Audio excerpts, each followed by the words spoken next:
Hey, fellow collectors, I'm Anthony. It's Anthony's Comic Book Art. And I'm here with the man who produces the Lake Como show. It's a labor of love. And you had the San Jose show before that, right? Big Wow Comic Fest. Big Wow, yeah. The Big Wow man himself, Steve Morger. So, we were chatting and I wanted to get him on camera a little bit and talk about what his plans going forward with this ultimate art show that he does at Lake Como. Yeah, so as you may know, Lake Como is focused just on art and artists, not all the other trappings of most cons. And so we try to bring in the best artists from around the world. Last year we had about 75 artists from US, Australia, Europe, Japan, Singapore. It was actually a worldwide experience. And we're going to continue to do that every year. It's also one of the things that we focus on is limited attendance. We cap ticket sales at 1,000, so you actually have time to talk to the artist, meet with them, sit down, watch them create the art that they're doing for you. So it's a much more intimate than some of the major big shows that you've got. Yeah, that's cool. That's I mean, you had the trying to get him to come over. Are you trying? Okay, that's good. Yay. Sounds like fun. You know, I always get anxious about customs and stuff like that for bringing stuff, but you know, I'll try. Let's work it out. Yep. Let's work it out because I told you earlier I lived in Milan. I was based out of Milan for almost 3 years of my life, and would go up to Lake Como, and yeah, I'd love to take my wife over there and show her the experience I had. I loved actually Milan and my experience there. It was very formative.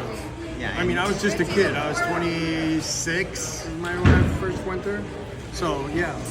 It is a show that's very good to bring spouses, significant others, because even if they're not into comic art, there's so much to do at the lake that it's a great place to visit. And we've actually had stories of guys, one guy that I know from Australia, whose wife asks him to come back every year. And he's like, oh, darn, I have to come back. So. And I was peripherally involved with Matt DiTullio's proposal to his girlfriend there because he came in. We did a big deal so he could finance his wedding, and then he proposed to her. Did you see that? No, I didn't. No, that's very cool. But he's been at a couple. With Simone Bianchi and Simone. What's the other Simone? There's two of them. The other artist. They were both there last year, I think. Well, I think he works with Gabe too, possibly, but I'm not sure. But yeah, he's been his art collective has been, I think he's been at Como most of the years, but maybe that. But so in San Diego, which is next weekend, we will be formally announcing the dates, which this will be a kind of breaking news, May 16th through 18th, 2025. So first on camera, yay. Formal dates. So I mean, this is a labor of love for you. You're a successful lawyer in your field, and it's like, where did that come from? How did you like I want to be involved and I want to be close with these artists that create the art that I love so much? So when I was a little kid, my mom said, I don't care what you read, and to me that's a comic book. Mm-hmm. And I'm a pack rat, as most of us collectors are, and so when I hit about 30,000 comic books, I decided I'm running out of space, so started collecting art. So what'd you do when you turned 13? Yeah. And so collected the art, got to know the artists. Luckily, I had disposable income, so I got to know a lot of them from buying stuff. Got to be friendly with them. And then both through Big Wow, which was a regular con, but very much with an art focus. And you worked with Bill Cox? Yep. In that?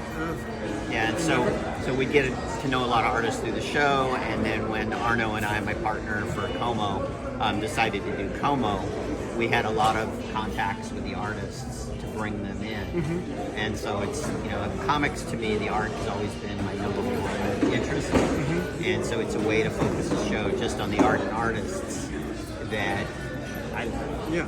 And Arno as well. So it's a chance to do something that we wanted to do, but also very close to our hearts in doing it. So. Well, I mean, I think if making money was your prime objective, it wouldn't have this approach. No. Right? It's more of a boutique specialty event. Yep.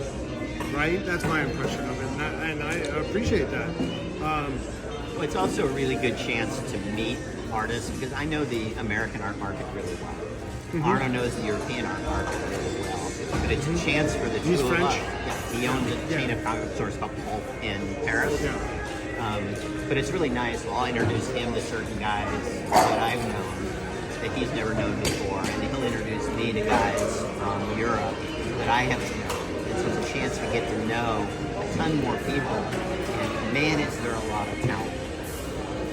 Yeah, there sure is. It's And crazy. it's coming from more and more directions. Like you said, you know, you have American, European, all the way to Pacific Rim artists that are making impact in their specific genres. That you know, especially the Pacific Rim guys, they're very underrepresented in the American. I think Bill is going to and Kazra are trying to make an inroad into that with OAX next year. You know, try to touch on this issue. Yep. That's cool. And like, who was a big name that you had from Japan? Peach Momoko. Oh, Peach. Yeah, I love Peach. I have shirts that she did for me. She did. We have I bought a bunch of copies. She just canceled. She just said on her Instagram that she's not coming to San Diego or New York, which is very disappointing because I bought 7 or 8 covers from her last year.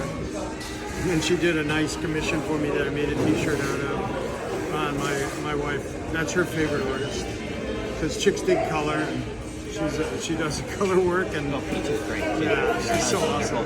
Yeah, Joe. You know, I did you know Joe? He went to a West Coast school, right? He was a West Coast. Her husband, Joe. Isn't it Joe? What's he go by? Yo. Yeah, I Yo. think Yeah.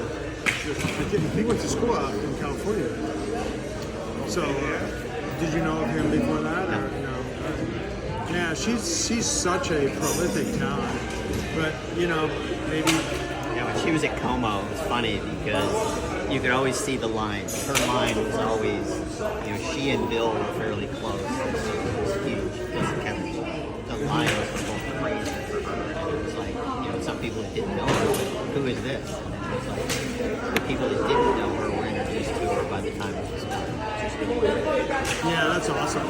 I was talking with Nick Barucci the other day, and we were doing a deal, and he's like, "Yeah, I was working with her before she ever started with Marvel and stuff like that." So he was kind of proud that he had recognized that talent. So that's so cool that you're giving these artists a forum by which to flourish in the collecting and art market like you are. It's very it's admirable. It's because like we both know, it's like you wouldn't do it if it was just about money. You know, it's about, it's providing the atmosphere and a forum by which people can get to know. And the passion. I'm passionate for the art. It's a passion, yes. And to share it with Indulge it, everybody else. yes. You know, it's really nice to hear people go to Como for the first time and rave about it. I mean, one of my favorite stories, there was an elevator going up at one of the major conventions, and somebody was talking about how great the convention was, and somebody else said, "Yeah, but it's no Como." They had no idea who it was. So it's kind of yes.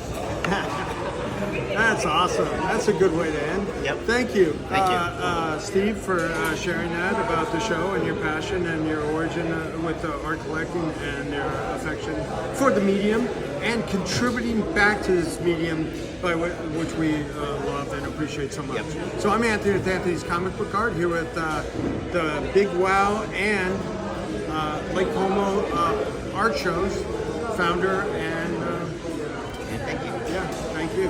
Appreciate it.